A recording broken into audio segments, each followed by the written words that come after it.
Good evening to all of you. मैं विजय कुशवाहा।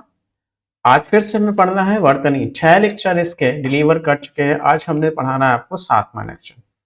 पहले हम वर्तनी के नियम पढ़ रहे हैं, फिर बाद में जाके वर्तनी के क्वेश्चन करेंगे, प्रैक्टिस सेट लगाएंगे। शुरू करने से पहले आप लोगों से रिक्वेस्ट है, अगर लेक्चर अच्छा लगे प्लीज सब्सक्राइब कीजिएगा, लाइक कीजिएगा और दोस्तों को शेयर कीजिएगा। चलिए शुरू करते हैं। आज की जो कहानी स्टार्ट करनी है मुझे, ग्रह को गृह में बदलकर। ग्रह और ये हमारे पास गृह है। गृह में आधा ग होगा, पदेंद्रा, ये आपका पदेंद्रा कहलाता है, और ह होगा। और गृह में आधा ग होगा और ई स्वर होगा और ह होगा। यहाँ पे ग आपका स्वर रहित है, स्वर रहित है। और यहाँ पे आपका क्या है, ग स्वर सहित है। क्यों स्वर सहित है? क्योंकि री आपका एक स्वर होता है, री एक स्वर होता है, ग के बाद स्वर नहीं है। तो ग्रह ग्रह कैसे गृह में बदलेगा समझिए।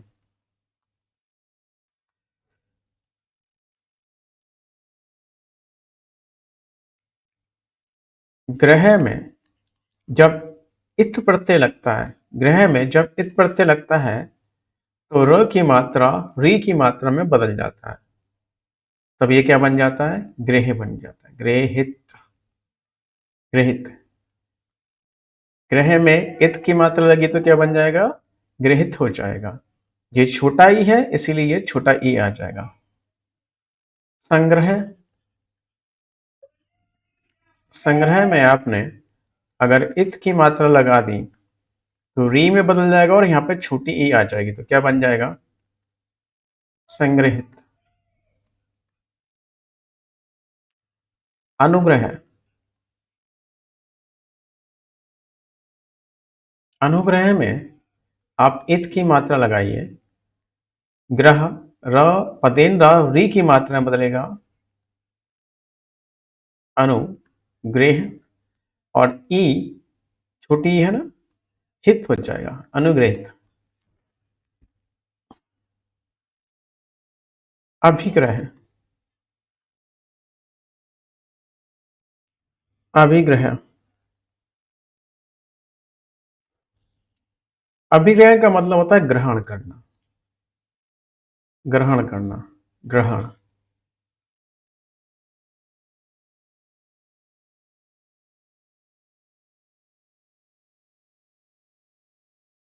अपनाना, एक्सेप्ट करना। अगर मैं इत लगा दूं तो ये बन जाएगा अभिगृहित, अभिगृहित। यानी ऐसी वस्तु जिसे ग्रहण किया गया हो, इससे अपनाया गया हो, स्वीकार किया हो, एक्सेप्ट किया गया हो। परिग्रह, परिग्रह, परिग्रह का मतलब होता है आवश्यकता से अधिक धन का जमाव या आवश्यकता से अधिक वस्तु का इकट्ठा करना, परिग्रह। अगर मैं इसमें इत लगा दूं तो ये बन जाएगा परिग्रहित।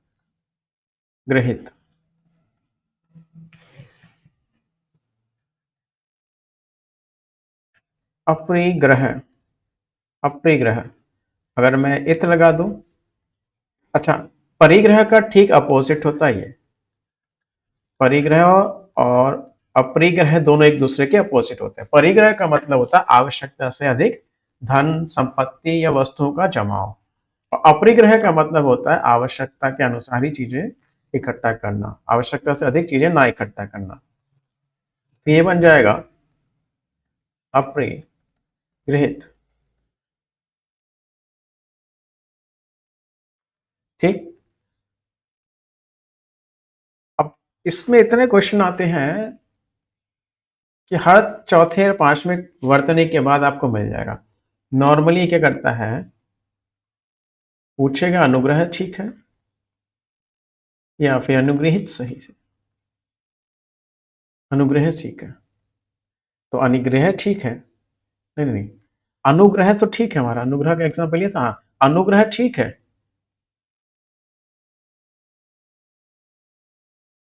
अनुग्रह आपका ठीक है। अगर यही अनु हित लगा देते हैं, यानी इत प्रत्यय लगाएंगे, तो ये क्या बन जाएगा? अनुग्रहित। ये कई बार पूछा गया आपसे, इन दोनों में पूछा जाएगा तो क्या कर देगा? अनुग्रहित कर देगा। अनुग्रहित नहीं होता है, क्या होता है? अनुग्रहित होती है। उम्मीद है ये पॉइंट समझ में आया होगा और आपने वर्तनी समझी, अर्थ समझी। ग्रह, संग्रह, अनुग्रह। अनुग्रह, अनुग्रह करना का मतलब किसी का फेवर करना, किसी का फेवर करना, किसी के लिए कोई कार्य करना। अनुग्रह। अनुग्रहित का मतलब क्या होता है? ये जैसे ये इत प्रत्यय की खास बात है ना, इत प्रत्यय की खास बात है, ये सब एडजेक्टिव बना देता है इनको, विशेषता, एडजेक्टिव, विशेषण बना देता है, विशेषण बना देता है, ये सब विशेषण हो जाते हैं। तो ऐसा व्यक्ति जिसने ग्रहित किया, गृहित, संग्रहित, इकट्ठी की हुई वस्तु। अनुग्रहित, जिसपे अनुग्रह किया गया उस व्यक्ति को क्या कहेंगे? अनुग्रहित, है ना? अभिगृहित, परिगृहित, अपरिगृहित। तो अनुग्रहित का मतलब जिसपे अनुग्रह किया, जिसपे फेवर किया गया, अनुग्रहित। अगला पॉइंट,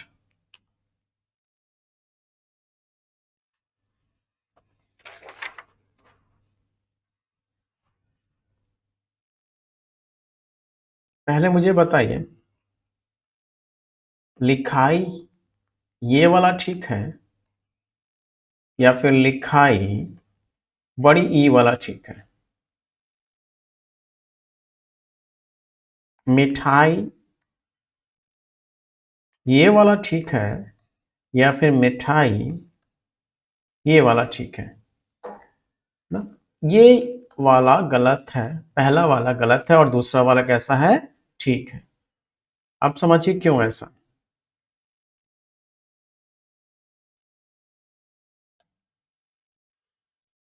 ध्यान समझिएगा, मैं अब आपको पढ़ाने जा रहा हूं आई प्रत्यय, आई प्रत्यय, ठीक। ये वाला कोई प्रत्यय नहीं होता, ये प्रत्यय नहीं होता। ई पे बड़ी की मात्रा लगी हुई है, ऐसा कोई भी प्रत्यय नहीं होता। आई एक प्रत्यय होता है, प्रत्यय तो जानते हैं, तो शब्द के अंत में लगता है। लेकिन ध्यान से देखिए, एक क्रिया लीजिए, हमने लिख लीजिए, लिख एक शब्द है, ये मूल शब्द है। इस मूल शब्द में मैंने आई जोड़ा, तो ये बन गया लिखाई।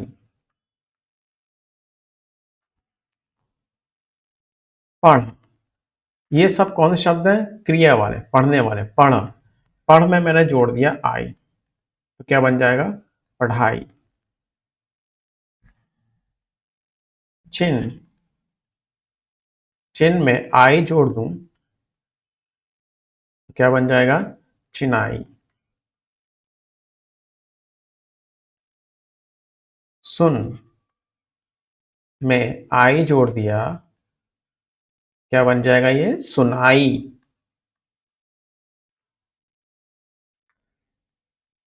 खींच में, खींच में मैंने जोड़ दिया आई, तो क्या बन जाएगा? खिंचाई, खिंचाई, है ना? तो ये सब क्या है? ये सब आपके क्रिया है, ये सब क्या है? क्रिया। क्रियाओं में आई प्रत्यय जोड़ा और क्या बन गया? लिखाई। अगर आपने लिखाई ये जोड़ा, गलत हो जाए, क्योंकि ई हमारा वाई यहाँ पे, ये यहाँ पे बड़ी की मात्रा जो लगी है, ये शब्द, ये प्रत्यय होता ही नहीं है। आप पढ़ाई इस तरह से नहीं लिख सकते क्योंकि ये प्रत्यय होता ही नहीं है। आप चिनाई इस तरह से लिखते ही नहीं, लिख नहीं, गलत हो जाएगा आपका। सुनाई, सुनाई, सुनाई, ये आपका क्या हो जाएगा? गलत हो जाएगा, ठीक। फिर समझिए, बुरा, ये क्रिया नहीं है लेकिन एक मूल शब्द है। बुरा में मैं आई जोड़ दूं, आई प्रत्यय जोड़ दूं, क्या बन जाएगा? बुराई। आप बुराई ऐसे नहीं लिख सकते। झूठा, झूठा में आई जोड़ दिया, क्या बन जाएगा? झूठाई। ये ठीक है, जुठाई ये गलत होगा। मीठा,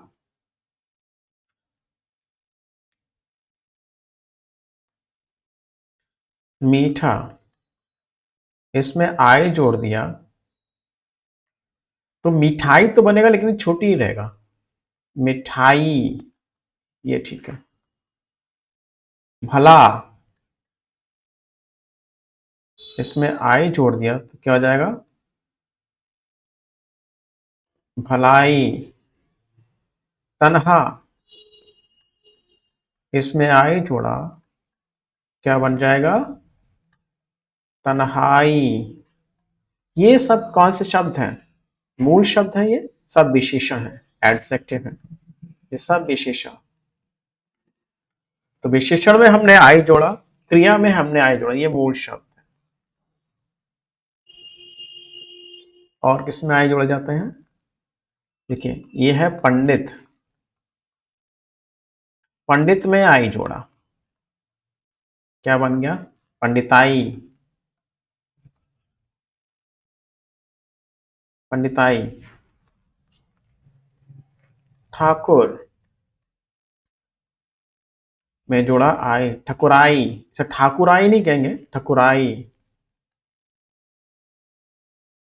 ठकुराई।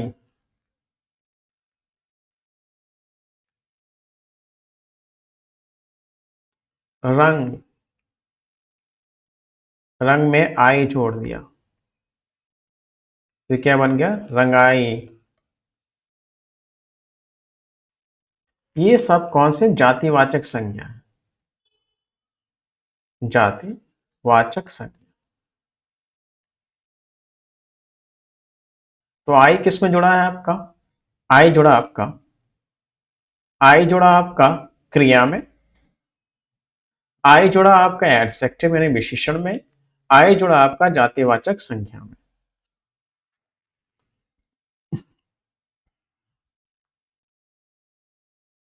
एक नोट है मेरे पास, एक शब्द है स्थाई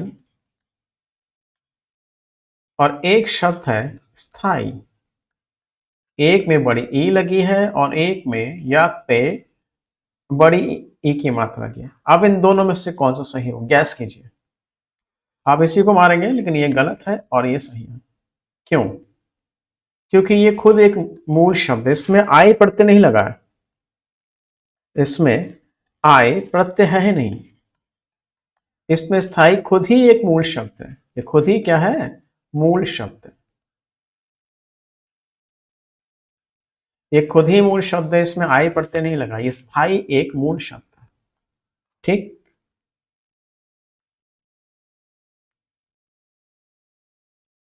अगला पॉइंट, पति और पत्नी। पति और पत्नी, भाई पति और पत्नी के रिश्ते में जानते ही हो, राधा और कृष्णा में पहले राधा का नाम लिया जाता है फिर कृष्णा का नाम लिया जाता है ना। तो इस तरह से पति छोटा और पत्नी बड़ा, तो पत्नी में बड़ी की मात्रा और पति में छोटी की मात्रा रहती है। लेकिन पति जब छोटा है ना, पति में छोटी की मात्रा लगी है, लेकिन जब ये संयोग बनाता है किसी साथ, जैसे दंपति, तब ये बड़ा हो जाता है।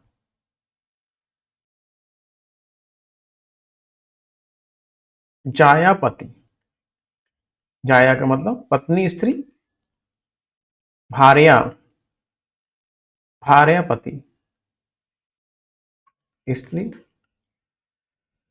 तो भाई पति अकेला है, पति जब अकेला है तो उसमें छोटी की मात्रा है, लेकिन पति जब पत्नी के साथ संयोग कर रहा है, दंपति जिसमें पति पत्नी दोनों होते हैं, जायापति यानी स्त्री का पति, भार्यापति यानी स्त्री का पति, जब इसके साथ होगा तब क्या होगा, इसकी मात्रा बढ़ जाती है, इसकी वैल्यू बढ़ जाती है। अब पत्नी की बात करते हैं। पत्नी, आपके पास है सपत्नी और एक शब्द है सपत्नी। गेस कीजिए कौन सा ठीक हो सकता है, बड़ी नी वाला या छोटी नी वाला। ऐसा नहीं है कि यही ठीक हो जाएगा। पत्नी भाई अकेले हो चाहे किसी के साथ हो, पति के साथ या फैमिली के साथ, वो बड़ी ही रहनी है, तो यहाँ पे यही ठीक है। सपत्नी का मतलब होता है सौतन, सपत्नी का मतलब होता है सौतन। और सपत्नीक एक शब्द ये है, सपत्नीक, और एक है स सपत्निक, सपनिक, है ना। यहाँ पर ये गलत है, ये गलत सही है। सपत्नीक का मतलब है पत्नी सहित आइए, सपरिवार वाला आइए। सपत्नीक का मतलब पत्नी सहित आइए, आपको इनवाइट किया जा रहा है, पत्नी सहित आइए, पत्नी सहित। ठीक, तो भाई पत्नी जो होगी जहां पर भी मिलेगी वो बड़ी ही होगी, चाहे सपत्नी लीजिए चाहे सपत्नीक लीजिए। जो पत्नी भाई अकेला है तो उसकी वैल्यू कम है, लेकिन जब वो पत्नी के साथ आएगा तो उसकी वैल्यू बढ़ जाती है, बस।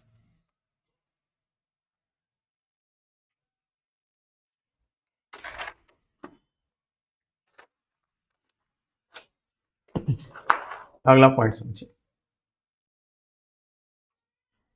ये या फिर ये।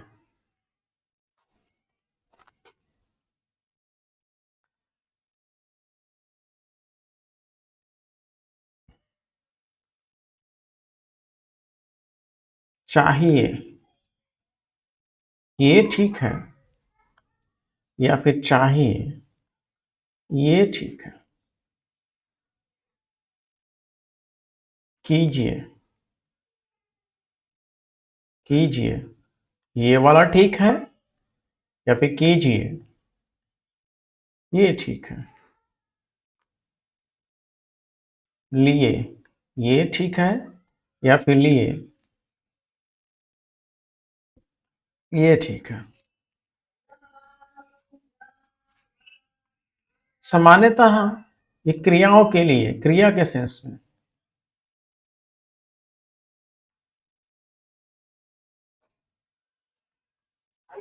क्रिया के साथ या क्रिया के लिए ये सामान्यतः रूल, ठीक है। हिंदी में आप समझते हैं ऑप्शन ज्यादा, एक्सेप्शन होते हैं, कोई भी भाषा में एक्सेप्शन बहुत होते हैं, सामान्यतः की बात होती है। देखिए, ये चाहिए, कीजिए, लिए, ये सब में एक ही मात्रा। यहां कहते हैं कि भाई जब एक ही मात्रा एक ही मात्रा है तो उसे जबरदस्ती मत बनाइए। आपने क्या किया, चाहिए जबरदस्ती बना दे, जबकि उसकी मात्रा क्या पहले से ही है, जिसकी ध्वनि ये है, सॉरी, एक ही ध्वनि है, आप मत बनाइए, एक ही ध्वनि पहले से ही है। वर्ब के मामले में कह रहा हूं मैं, सब जगह की बात नहीं कर रहा हूं। गए ये गलत होगा, गए एक ही मात्रा, ए वाला सही होगा।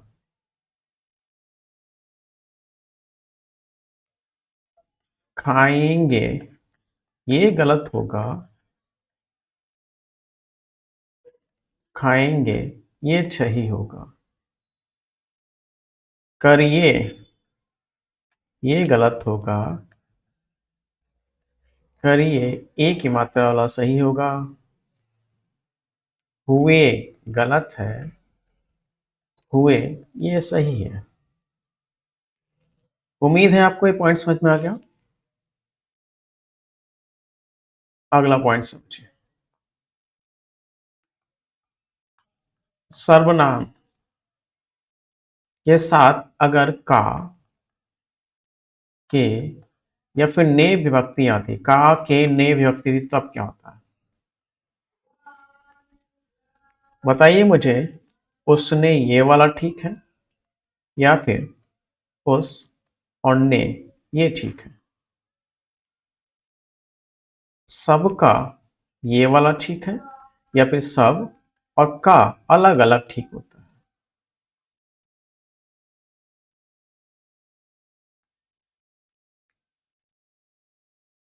मुझ को ये ठीक है, या फिर मुझ को ये ठीक है?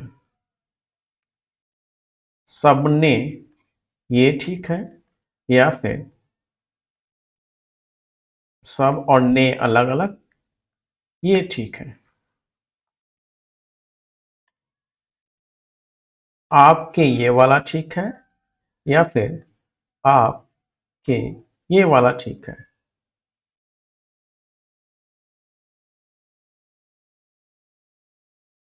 उनका, उनकी, उनका,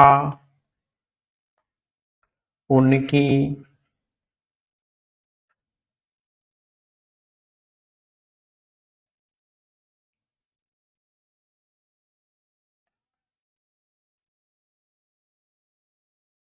ठीक है, बहुत हो गया। ये सब गलत है और ये सब सही है। जब कोई सर्वनाम हो और उसके साथ का, के या की या फिर ने लगते हैं तो वो उसके साथ जुड़कर ही आते हैं, अलग अलग नहीं लिखते। नेक्स्ट, बताइए मुझे। एक है लिखेंगे, यहां लगाया मैंने अनुस्वर, और एक लिखेंगे में, लिखेंगे यहां लगाया। कहाँ ठीक रहेगा? लेंगे, लेंगे, अनुस्वर यहां लगाया, लेंगे, अनुस्वर यहां लगाया। कौन सा सही है?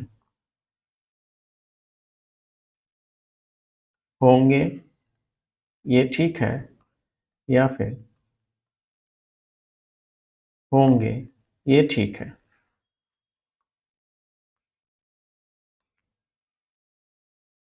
भरेंगे, ये ठीक है, या फिर भरेंगे, ये ठीक है?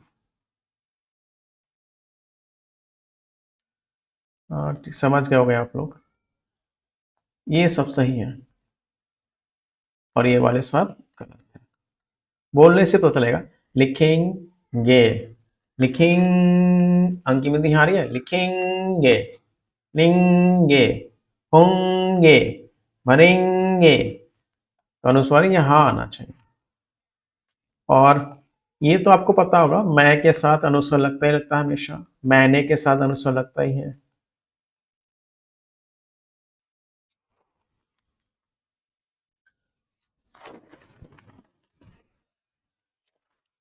नेक्स्ट, कहानी री स्वर की है, री की मात्रा।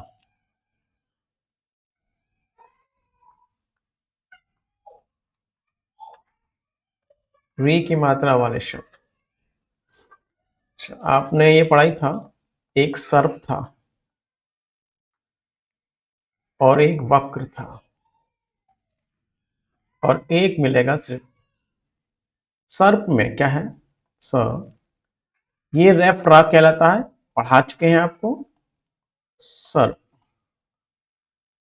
स्वर रहित होता है। वक्र, ये आपका पदेन ना होता है। व, क, इसमें क आधा होता है, और र स्वर सहित होता है, यानी पूरा होता है। सिर्फ में स आधा होगा, री की मात्रा है ये, प्लस पर। इसमें ये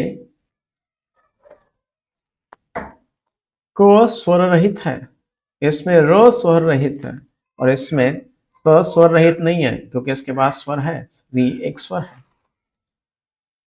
ये हमारा रेफरा होता है, ये हमारा पदेन्ना होता है, और री की मात्रा। ये दो पढ़ चुके हैं, रेफरा पढ़ चुके हैं हम लोग, और पदेन्ना पढ़ चुके हैं, कहानी पढ़ चुके हैं। अब हम री की कहानी समझाते हैं आपको। कहानी क्या, बस थोड़े से शब्द बढ़ाने हैं और समझाना है, कुछ पॉइंट उनसे जुड़े। गृहिणी, एक शब्द है आपके पास गृहिणी, और एक शब्द है आपके पास गृहिणी। कौन सा सही है दोनों में से? ये गलत है और ये सही है। गृहिणी, गृहिणी। अच्छा, एक नियम और समझ लीजिए, अभी समझा देते हैं सीधे, पहले पूरे और एग्जाम्पल लेते हैं। ये है तृष्णा, तृष्णा, और एक आपके पास है तृष्णा। तृष्णा का मतलब होता है प्यास, लालसा, कुछ पाने की तीव्र इच्छा, तृष्णा। ये ठीक है, ये गलत है। एक है ऋण और एक है आपके पास ऋण, गलत है, ये ठीक है। क्यों, अभी समझाएंगे। तृण, तृण का मतलब होता है तिनका, तृण, गलत है, ना वाला गलत होगा। घृणा सही है और घृणा गलत है। क्यों ऐसा? देखिए ध्यान से, री के बाद, अगर री के बाद अगर ना आता है, ना की ध्वनि होती है,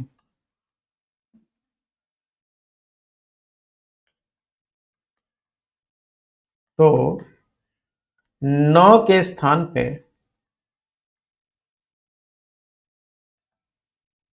ण का प्रयोग करते हैं।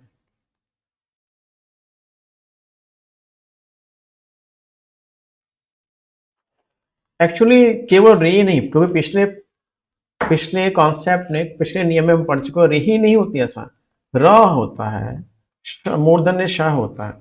यानी कि र मूर्धन्य श या री के बाद कभी भी न नहीं आता। इसके बाद हमेशा अगर ना की ध्वनि के अगर आ रही है तो ना की जगह पे ड़ आता है हमेशा। जैसे रामायण पढ़ा था हम लोगों ने, बहुत सारे एग्जाम्पल पढ़े थे। तो री का एक पॉइंट हो गया ना। अब समझिए कुछ और एग्जाम्पल। दृश्य, दृश्य ठीक है आपका, ठीक है, दृश्य जानते हैं दृश्य। अब मुझे बताइए, इस हिसाब से सदृश्य सही है या फिर सदृश्य, सदृश सही है? दृश्य बिल्कुल ठीक है वर्तनी दृष्टि से। अगर मैं सदृश्य की बात करूं या सदृश करूं, तो दोनों में से कौन सा सही है? उम्मीद है आप पहला लगाएंगे, लेकिन जो गलत है दूसरा सही है। दृश्य सही है, स लगते ही ये दृश्य बन जाता है, सदृश हो जाता है। ये भी ठीक है और ये भी ठीक है।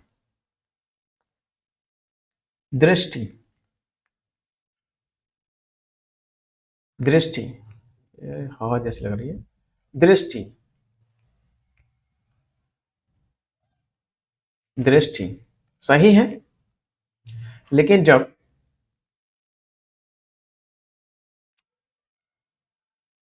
लेकिन जब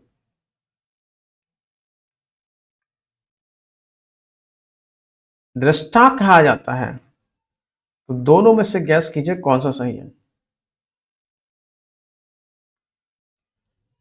री नहीं होता, दृष्टा होता है। दृष्टि में री है, दृष्टा में पदेन रा होता है। ये ठीक है, ये गलत है। इसी तरह से सृष्टि सही है, सृष्टि आपकी सही है, लेकिन जब सृष्टा की बात कीजिए, रचयिता की, तो सृष्टा गलत होता है, सृष्टा सही होता है। दृश्य ठीक है, दृष्टि ठीक है, सृष्टि ठीक है, लेकिन इससे शब्द जो बन रहा है सदृश्य गलत है, सदृश होता है। दृष्टा गलत है, दृष्टा होता है। सृष्टा गलत है, सृष्टा होता है। नेक्स्ट,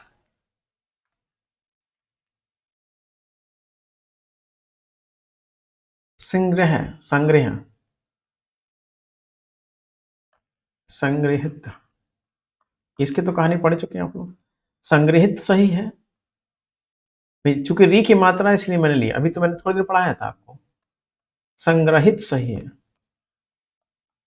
संग्रहित नहीं होगा, संग्रहित होगा। इत प्रत्यय के साथ, इत प्रत्यय के साथ अभी पढ़ा था, जब भी इत प्रत्यय होता है तो र री में बदल जाता है। एक बार दोहराते हैं, संग्रह ठीक है आपका। जब संग्रह में इत प्रत्यय जोड़ दिया आपने तो उसकी खास बात र किससे बन जाएगा, री मात्रा में बदल जाता है, तो क्या हो जाएगा, संग्रहित, है ना, पढ़ चुके थे। अनुग्रह इसी तरह से बना आपका अनुग्रहित सही है, अनुग्रहित गलत है, क्योंकि ये भी ऐसी बना है ना? अनुग्रह से बना है, अनुग्रह आपका एकदम ठीक है, लेकिन जब अनुग्रह में इत प्रत्यय जोड़ते हैं तब क्या होगा, ये र ई में, र किसमें, री में बदल जाएगा। अनुग्रहित, इसकी कहानी पढ़ चुके, कई शब्द देख लिए हमने।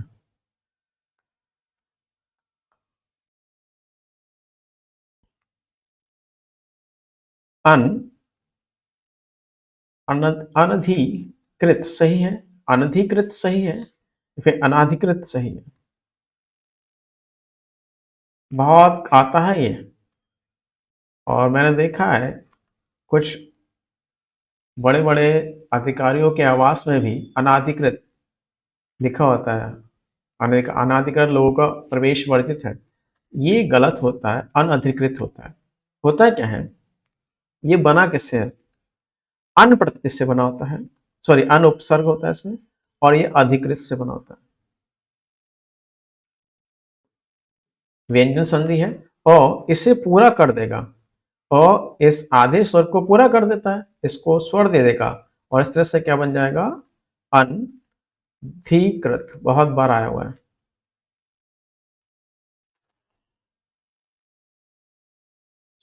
पृथक, हम कौन से शब्द देख रहे हैं, री मात्रा वाले, पृथक, ये ठीक है, या फिर पृथक, ये हल वाला सही है।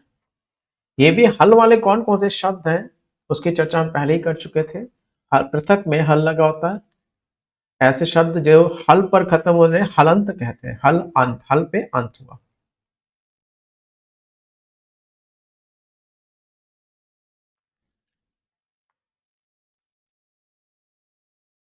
उच्च श्रृंखलन, उच्च श्रृंखला, श्रृंखल, उच्च श्रृंखल है एक शब्द।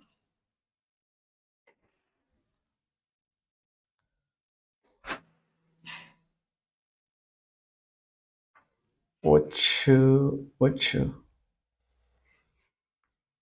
सॉरी, वी की मत लगाओ, उच्च श्रृंखल है,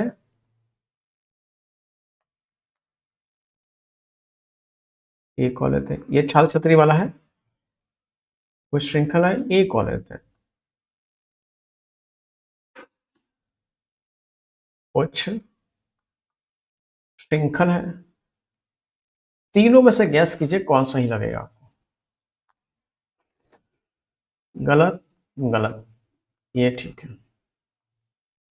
इसका मतलब होता है निरंकुशता, निरंकुश, जो अपने आप से ही सारे नियम कानून बनाने लगे, निरंकुशता, और जबरदस्ती उनको लागू करवाए, निरंकुशता। ये बना किससे है, ये बनता है उद, उद प्रत्यय से, और श्रृंखल, श्रृंखल प्रत्यय से। अब इस हिसाब से तो हमारा ये सही हो जाता, लेकिन ऐसा नहीं है। नियम क्या कहता है, ये आपकी संधि है, नियम कहता है कि अगर द हो या फिर त हो, द हो त हो और उसके बाद तालव्य श हो, उसके बाद तालव्य श हो, तब ये क्या होगा, आधा च और छ में बदल जाता है। द हो या फिर त हो, इसके बाद तालव्य श हो, तो ये किससे बदल जाते हैं, आधा च और छ में बदल जाते हैं। ये हमारी संधि है व्यंजन संधि में। अब श का मतलब आप तो समझते हैं, यहाँ पे तो द है आपके पास, ये आपका आधा श होता है, ये आपकी री की मात्रा है, री की मात्रा, तो ख वाला तो हो गई होगा, तो ये श किससे बदल जाएगा आपका, दो और श किस मतलब आधा च और छ में बदल जाएगा। ये दोनों किससे बदल जाएंगे, आधा च और छ से छतरी वाला बदल जाएगा। तो ये उ रह गया आपका, चो छो, चो छो हो गया, और आपकी ये री की मात्रा कहाँ जाएगी, इसके नीचे आ जाएगी। बचा हमारे पास अनुस्वर और खल, उच्छृंखल, उच्छृंखल। उम्मीद है अच्छी तरह से याद हो गया होगा, समझ गया होगा कैसे बना।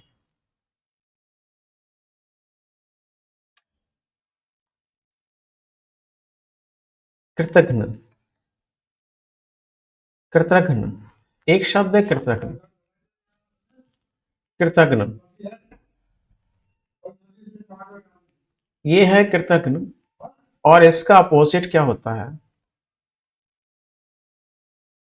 इसका विलोम क्या होता है, कृतज्ञ।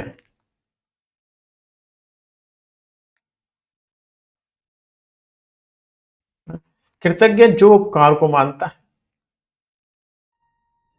ज्ञ का मतलब ज्ञानी, जानने वाला, जो उपकार को जानता है या उपकार को मानता है।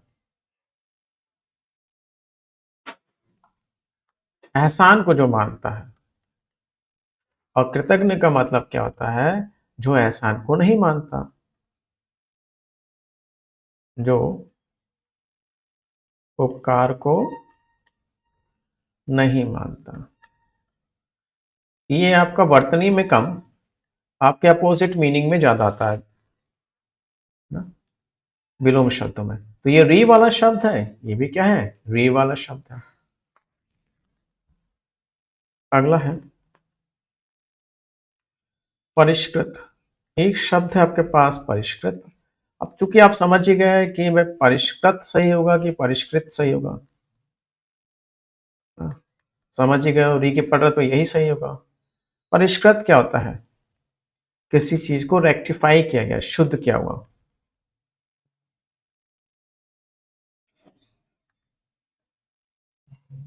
रिफाइंड किया हुआ, रिफाइंड किया हुआ। उत्कृष्ट,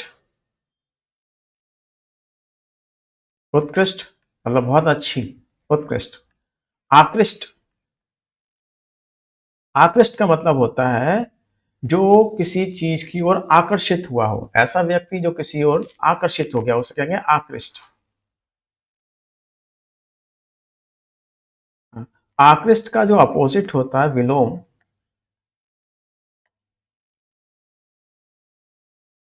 विकृष्ट होता है। देख कर उसे दूर भागा, घिन आ गई, बुरा लगा। आकृष्ट जो आकर्षित हुआ, विकृष्ट जो आकर्षित नहीं हुआ, और एक और होता है इसका अनाकृष्ट भी कहते हैं इसको, अनाकृष्ट। दोनों ठीक है विलोम शब्द। उत्कृष्ट क्वालिटी, निकृष्ट, इसका विलोम क्या होता है, निकृष्ट। सुपर क्वालिटी कहते हैं ना, सुपीरियर है, और ये क्या, इन्फीरियर क्वालिटी, घटिया क्वालिटी, निकृष्ट। ये अच्छी क्वालिटी और ये बुरी क्वालिटी, ये अच्छी क्वालिटी, ये बुरी क्वालिटी। आकृष्ट, आकर्षित जो हो गया है। विकृष्ट, जो देख के दूर भागा, अनाकृष्ट।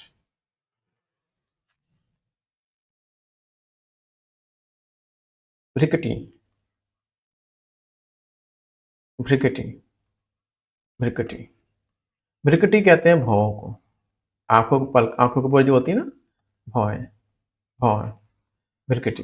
री की मात्रा लगी है, भ्रिकटी। तृतीय, तृतीय ऐसा होता है, अब तृतीया ये मत कर देना, तृतीय। अगला समझो, भ्रिकटी हो गया, तृतीय हो गया,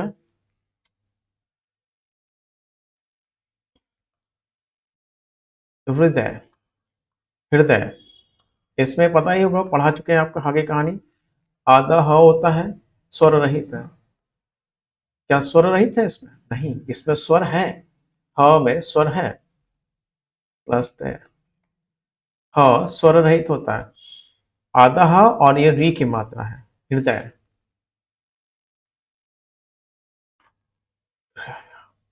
ऋषिकेश, ऋषिकेश, ऋषिकेश। इसमें क्या है, आधा ह है, री है।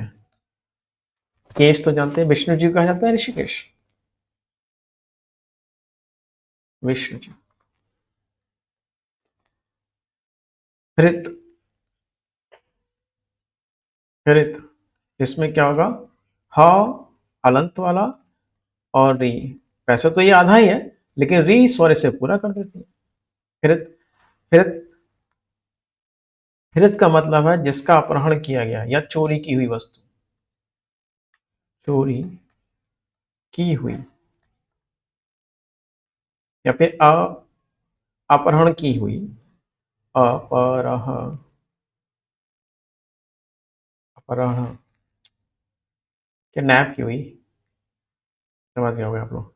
हृत, हृदयेश, हृदयेश, हृदय का ईश्वर।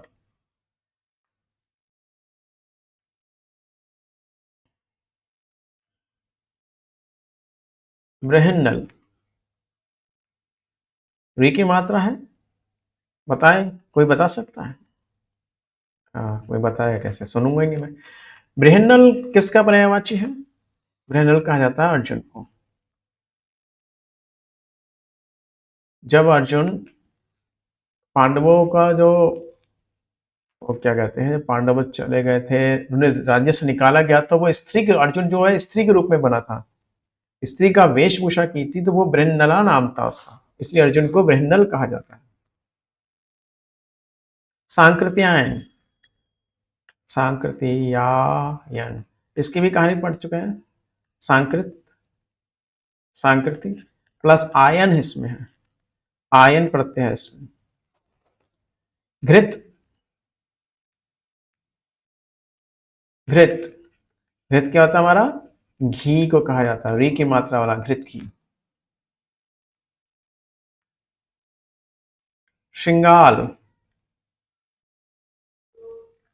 श्रृंगाल, सियार को कहा जाता है,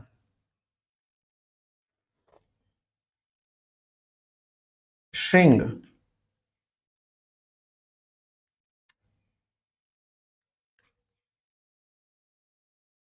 श्रृंग, सींग को कहा जाता है, श्रृंगार।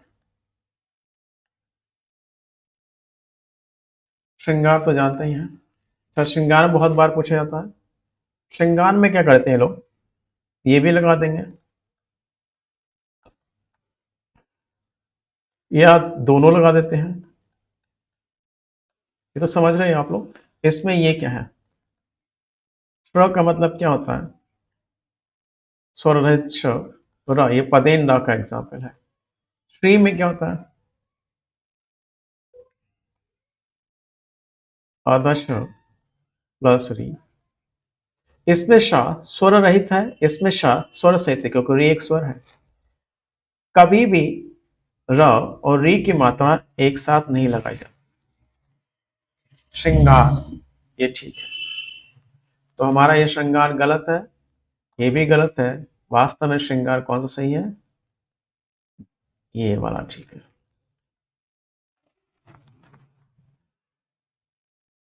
तो आज के लिए इतने ही पॉइंट थे, कल फिर मिलेंगे नए पॉइंट के साथ। अगर लेक्चर अच्छा लगा हो सब्सक्राइब कीजिएगा, लाइक कीजिएगा और दोस्तों को शेयर कीजिएगा। Thank you very much.